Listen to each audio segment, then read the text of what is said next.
ये ज़माना है गूगल, यूट्यूब और एआई टूल्स का, जहां कोई भी प्रश्न आपके मन में उठता है और आप लोग ऑनलाइन जाके उसका आंसर ढूंढ लेते हैं। लेकिन कुछ प्रश्न ऐसे भी होते हैं जिसका आंसर सिर्फ ह्यूमन ब्रेन ही दे सकता है। ऐसे ही कुछ प्रश्न भगवान बुद्ध के समय में भी हुआ करते थे, जिसे अक्सर लोग पूछ लिया करते थे और भगवान बुद्ध उसका उत्तर नहीं दिया करते थे। आइए जानते हैं कि ये प्रश्न कौन से थे और वीडियो के अंत में ये भी जानेंगे कि इन प्रश्नों का उत्तर कैसे जाना जा सकता है। तो प्रश्न नंबर 1 था कि क्या ये संसार हमेशा रहेगा। नंबर 2, क्या ये संसार एक दिन खत्म हो जाएगा। नंबर 3, क्या इस संसार की कोई सीमा है। नंबर 4, क्या ये संसार सीमित है। नंबर 5, क्या आत्मा और शरीर एक ही है। नंबर 6, क्या आत्मा और शरीर अलग अलग है। नंबर 7, क्या बुद्ध का दोबारा जन्म होता है। नंबर 8, क्या बुद्ध का दोबारा जन्म नहीं होता। नंबर 9, क्या बुद्ध का दोबारा जन्म होना या नहीं होना दोनों संभव है। नंबर 10, क्या बुद्ध का दोबारा जन्म होना या नहीं होना दोनों असंभव है। यही कुछ 10 प्रश्न थे जिसका उत्तर भगवान बुद्ध नहीं दिया करते थे या इसके उत्तर में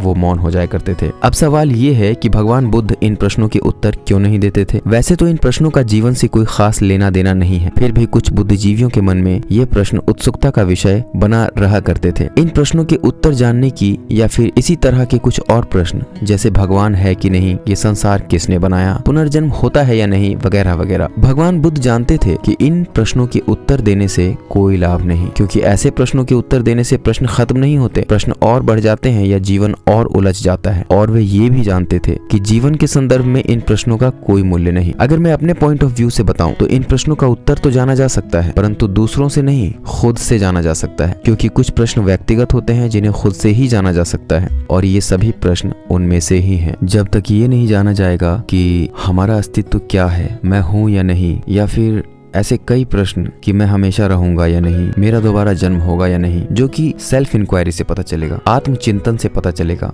ध्यान की विधि से, समाधि से और कई प्रकार की विधियां होती है उससे पता चलेगा। जब तक आप सेल्फ इंक्वायरी नहीं करते तब तक इन प्रश्नों का उत्तर जानना संभव ही नहीं है। इन प्रश्नों का उत्तर एक ही तरीके से पाया जा सकता है कि आप खुद को जान लें कि आप कौन हैं, क्योंकि जब आप खुद को जान लेते हैं तो लगभग सभी चीजों को आप जानने लगते हैं, क्योंकि आप और ये ब्रह्मांड अलग थोड़ी है। आप प्रत्येक चीज से जुड़े हुए हैं। इस संसार में जो भी है, ग्रह, नक्षत्र, जो भी चीज है, प्रत्येक मनुष्य, जीव जंतु, सबसे आप जुड़े हुए हैं। हमें दिखाई देने के लिए दिखता है ऐसे कि हम अलग अलग हैं, लेकिन ऐसा कुछ भी नहीं है। हर चीज एक ऊर्जा के स्तर पे जुड़ा हुआ है। जब आप इन चीजों को जान लेते हैं तो ये सभी प्रश्न तो हल्के ही हैं, आसानी से हल हो जाएंगे। तो दोस्तों, आज की वीडियो में इतना ही था। वीडियो अगर अच्छी लगी हो तो एक लाइक कर देना, चैनल को सब्सक्राइब कर लेना और मन में कोई भी सुझाव या प्रश्न हो तो कमेंट बॉक्स में जरूर टाइप कर दीजिएगा। मैं पूरी कोशिश करूंगा कि आपके प्रश्न का आंसर दे सकूं। तब तक के लिए प्रभु आपका ख्याल रखे।